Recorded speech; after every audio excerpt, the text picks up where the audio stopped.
Na semana passada a gente começou a falar sobre esse quinto pedido da oração dominical, que é perdoa-nos as nossas dívidas, e ficou para a gente falar hoje essa segunda parte do pedido, né? Assim como temos perdoado, assim como nós perdoamos aos nossos devedores. A gente viu que esse pedido começa com um i, conectando ao pedido anterior, que é o pão nosso de cada dia nos dá hoje. Então, se no quarto pedido, que é o pão nosso de cada dia nos dá hoje, Jesus nos ensina a pedir por necessidades que são físicas, que são temporais, que são deste mundo. No quinto pedido, Jesus nos ensina que há uma necessidade muito mais profunda, interior e eterna, pela qual nós devemos pedir, que é o perdão dos nossos pecados. Então, Jesus nos ensina e perdoa-nos as nossas dívidas. E eu disse para vocês que isso significa três coisas. Que Jesus está nos ensinando a orar, pedindo ou fazendo três coisas. Primeiro, que é confessar a Deus que nós somos devedores. Se nós estamos pedindo a Deus perdão pelas nossas dívidas, então nós devemos em oração confessar a Deus que nós somos devedores. Em segundo lugar, é reconhecer diante de Deus que nós não podemos pagar essas dívidas. E é por isso que a gente pede o perdão delas. Porque se eu pudesse pagá-las, eu não precisaria pedir por perdão. Eu poderia simplesmente pagar. Mas a dívida do nosso pecado não é uma dívida que nós conseguimos pagar. Nós devemos reconhecer isso diante de Deus. Não há nada que eu possa fazer. Por isso eu imploro por perdão, para que Deus tome o prejuízo para si dessa dívida, para que Ele não cobre ela de mim. E em terceiro e último lugar, pedir para Deus perdoar as nossas dívidas é pedir para a gente experimentar esse perdão. Porque não basta que Deus nos perdoe se a gente não sentir ou experimentar esse perdão. Se a gente não experimentar paz, alegria e reconciliação no relacionamento com Ele. Porque é muito natural que quando a gente peca, pelo menos o crente, a gente fique com a consciência pesada, a gente se sinta culpado, a gente se sinta pequeno, fraco, miserável, que a gente não merece a Deus, e essas coisas são naturais, e elas são todas verdadeiras, mas porque Deus nos perdoou completamente em Cristo, essas coisas não devem ser reais para nós. Deve haver na nossa vida um livramento de culpa, de consciência pesada, dessa tristeza exagerada por causa do pecado, porque nós somos perdoados.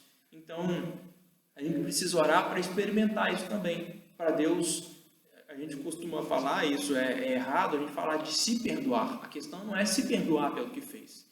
É Deus me perdoar e eu sentir esse perdão.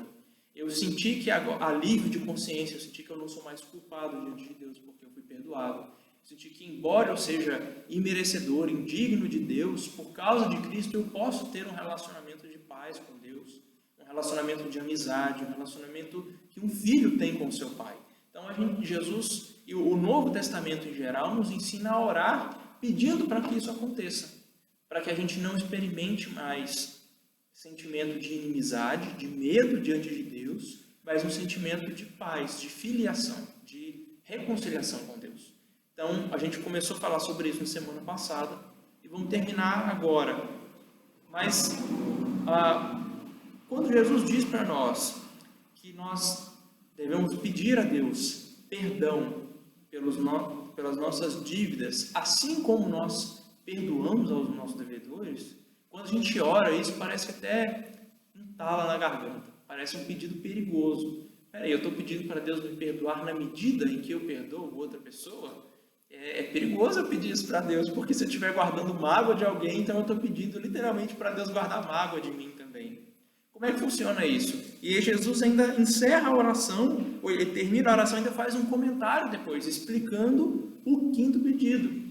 Ele diz assim: porque se vocês perdoarem aos homens as ofensas que eles cometem contra vocês, então o Pai Celeste de vocês vai perdoar. Mas, entretanto, todavia, porém, se vocês não perdoarem as dívidas e as ofensas que os outros cometem contra vocês, Deus também não vai perdoar vocês. Mas o que quer dizer isso? Quer dizer que literalmente Deus não vai me perdoar se eu não perdoar o outro? Será que eu vou para o inferno por não perdoar outra pessoa? Mas Jesus não morreu na cruz justamente para que isso não, para evitar isso, para que eu não vá para o inferno? Isso não seria uma contradição? Jesus morreu para me salvar, mas se eu não perdoar o outro, eu não vou ser salvo? Não vou ser perdoado? Como é que funciona isso? Para a gente entender essa aparente confusão, nós precisamos compreender a distinção entre um aspecto judicial ou legal do perdão e um aspecto que é paternal, que é de relacionamento.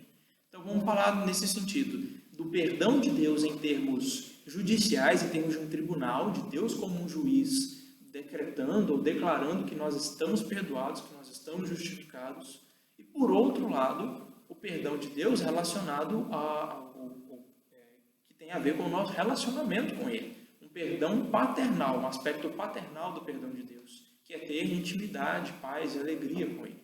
Então vamos falar nesses dois sentidos. Primeiro, então, quanto ao perdão judicial, o que significa isso? Os crentes receberam perdão judicial no momento em que eles confessaram Cristo como seu Senhor, no momento em que eles foram salvos, no início da vida cristã. E nós que cremos na doutrina que nós chamamos de perseverança dos santos, nós cremos que o crente, como ele recebeu uma salvação de graça, ele não vai perder essa salvação por não ser merecedor.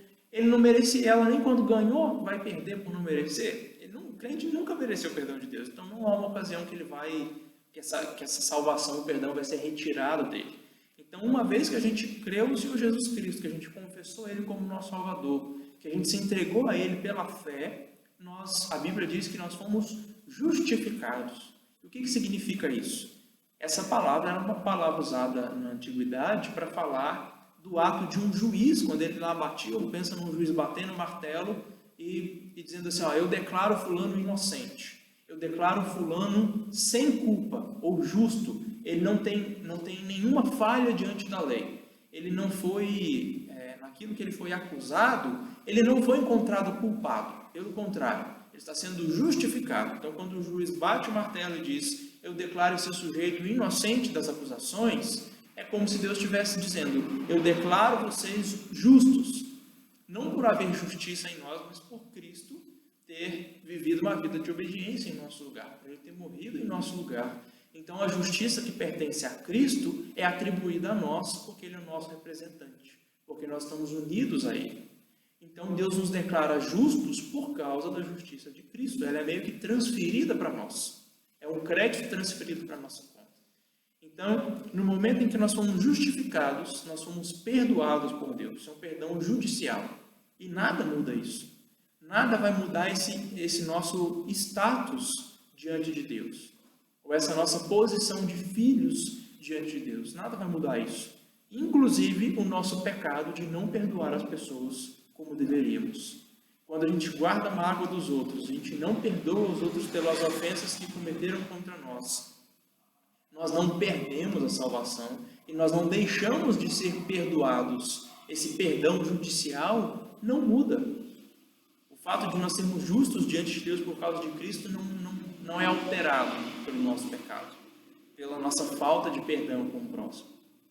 Entretanto, quando nós falamos de perdão paternal, ou do nosso relacionamento de filiação com Deus, Ele é o nosso Pai, nós somos seus filhos. Quando nós falamos nesse sentido, aí a coisa muda, a figura muda. Nós continuamos pecando diante de Deus. Mesmo tendo sido perdoados de uma vez por todas por Cristo Jesus, embora Cristo tenha morrido na cruz para perdoar os nossos pecados passados, presentes e futuros, e nada muda isso, nada anula o sacrifício de Cristo, embora nós continuamos pecando todos os dias, a gente continua cometendo pecados, a gente continua desobedecendo a Deus. E por isso a gente precisa continuar pedindo perdão todos os dias. Da mesma forma que nós precisamos comer, nos alimentar, nos vestir todos os dias, e daí Jesus nos ensina a pedir por um pão diário, um pão de cada dia, ele conecta esses dois pedidos, também dizendo, olha, e perdoa-nos as nossas dívidas que são diárias, que são cometidas todos os dias. Nós precisamos do perdão constante de Deus, porque nós constantemente ofendemos Ele. Mas e o nosso pecado continua nos distanciando de Deus. mas não muda o fato de que nós somos filhos de Deus, de que nós somos perdoados por Cristo Jesus, comprados e limpos, lavados pelo seu sangue. Então, pense na sua relação com os seus pais. Se você tiver uma briga com os seus pais, vocês discutirem, vocês falarem coisas feias para os pais e disserem coisas ofensivas para eles, essa briga entre você e os seus pais não muda o fato de que você é filho ou filha deles. Você não vai ser deserdado, depende do nível da briga também, né? Mas simplesmente por dizer coisas que desagradaram, que ofenderam os seus pais, você não vai ser deserdado, excomungado como filho. Você não vai deixar de ser filho. Provavelmente seus pais continuam prontos a te perdoar, te receber de braços abertos. Mas enquanto você não confessa para os seus pais que errou, enquanto você não pede desculpas, enquanto não pede perdão, enquanto você não vai conversa e abraça os seus pais pedindo desculpas, a relação entre vocês pode ficar, e provavelmente vai ficar um pouco estranha. Vocês talvez deixem de se falar, quando se cruzam, se veem, se visitam, ficam aquele clima pesado, porque vocês estão brigados. Você cometeu uma ofensa contra eles e ainda não pediu perdão. Então vocês precisam de um perdão paternal nesse sentido. Não muda a relação de filhos ou de filhas que vocês têm com os pais, mas a intimidade é prejudicada por causa daquela ofensa. Ofensas prejudicam o nosso relacionamento. E isso se aplica também aos nossos amigos, aos nossos irmãos. Por mais que a gente se goste, quando um trata o outro de uma maneira áspera, desrespeitosa, fala um negócio que o outro não gostou, que ofendeu, enquanto a gente não pede perdão ou não é capaz de deixar para lá, pode ficar ali um distanciamento. Isso traz um prejuízo para o nosso relacionamento, para a intimidade. No Novo Testamento há dois exemplos disso. Um exemplo do nosso relacionamento com Deus, na verdade os dois exemplos do nosso relacionamento com Deus, envolvendo o relacionamento com outras pessoas. Se nós estivermos brigados uns com os outros, isso vai refletir, vai prejudicar o nosso relacionamento com Deus. O primeiro desses exemplos é Jesus em Mateus 5, 23 e 24, ele fala das nossas ofertas. Também se aplica aos nossos dízimos, a dar uma oferta na igreja. Ele diz, se você vai trazer ao altar a sua oferta e você se lembrar de que um irmão seu tem alguma coisa contra você, vocês brigaram e ainda não se resolveram, não dê a oferta. Segura a oferta, vai primeiro se reconciliar com seu irmão e só depois de se resolver com ele, volta e faz a tua oferta. E Jesus está dizendo, embora a Bíblia afirme que Deus ama quem dá com alegria, que Deus ama quem oferta com generosidade, que quem é fiel nos dízimos e ofertas, embora isso seja verdade, Jesus está dizendo que Deus recusa a oferta daqueles que estão brigados com seus irmãos, aqueles que têm algum problema de relacionamento, que estão brigados, que não se resolveram, que estão em inimizade, em desacordo. Tanto que Jesus diz, entra em acordo sem demora com o teu adversário. E o outro exemplo está na primeira carta de Pedro, capítulo 3, versículo 7, quando Pedro diz aos maridos, aos esposos da igreja, ele diz, olha, tratem a esposa de vocês com dignidade, porque se vocês maltratarem a esposa de vocês, se vocês brigarem, a oração de vocês não vai ser ouvida. Então, o apóstolo Pedro está dizendo que se marido e mulher estão brigados, Deus bloqueia a oração deles. Deus silencia o WhatsApp de oração deles lá. Não ouve a oração de marido e mulher que estão brigados. Então, esses são outros dois exemplos que a Bíblia nos dá de como estar brigados uns com os outros afeta a nossa intimidade com Deus. Então, a questão de Jesus aqui na oração dominical é a seguinte: se vocês não perdoarem uns aos outros, se vocês não perdoarem as dívidas do próximo, Deus também não vai perdoar as dívidas de vocês nesse sentido paternal. A relação de vocês com Deus Pai vai ficar prejudicada. A intimidade de vocês vai ser afetada. E a Bíblia nos ensina que Deus, para nos disciplinar, para nos fazer sofrer mesmo o distanciamento com Ele, Deus pode tirar sobre nós a luz do seu rosto. Deus pode retirar de nós a alegria da salvação. Veja, a gente não perde a salvação, a gente não deixa de ser perdoados, mas Deus faz a gente se angustiar, a gente se sentir distantes, a gente sentir falta desse relacionamento com Ele, a gente perder aquela alegria que é própria da vida cristã, aquela segurança, aquela tranquilidade de nos sentir perdoados, de sentir que nós estamos salvos em Cristo Jesus e que nada pode mudar isso. A gente perde essa alegria, perde essa segurança, enquanto a gente não se reconcilia com Deus. Então Jesus está dizendo, orem para que vocês se apropriem dessas coisas, da paz, da alegria, que são fruto natural do perdão que vocês têm da parte de Deus. Então peçam perdão pelas dívidas de vocês e perdoem uns aos outros. Porque se vocês perdoarem uns aos outros, vocês vão experimentar essa alegria, essa paz, essa comunhão com Deus. Então peçam a Deus para experimentar esse perdão, uma vez que vocês também perdoaram uns aos outros. Então é isso que Jesus está nos ensinando, resumidamente, nesse pedido. Há mais uma coisa que Jesus nos ensina, não propriamente nesse pedido, mas é bom comentar isso agora. Numa parábola que Jesus conta, a parábola conhecida como a parábola do credor incompassivo, Jesus diz que havia um rei que resolveu acertar contas com os seus servos, com aqueles que deviam a ele. Então o rei chamou um homem que devia muito dinheiro. Ele devia um dinheiro que não poderia pagar em 100 mil anos de trabalho. Era muito dinheiro. Era um valor astronômico. E o sujeito pediu paciência. Ele falou assim, rei, tem paciência comigo que eu vou te pagar. Mas ele não poderia pagar aquilo. Então, uma vez que ele não poderia pagar aquela dívida, que era muito grande, não importa quanto tempo o rei desse para ele, o rei perdoou a dívida daquele sujeito. Então ele foi embora para casa, se encontrou com um outro servo do rei que devia dinheiro a ele. Então o servo que foi perdoado pelo rei encontrou um sujeito que devia para ele. E aí, só que era uma quantia assim, muito menor, uma quantia que poderia ser paga em 3 meses de trabalho. Ele não foi capaz de perdoar. Ele foi perdoado de uma dívida de 100 mil anos de trabalho e não foi capaz de perdoar uma dívida de 3 meses de trabalho. Ele pegou na gola do sujeito, quis lançar ele na cadeia até ele pagar toda a dívida, quis escravizar ele.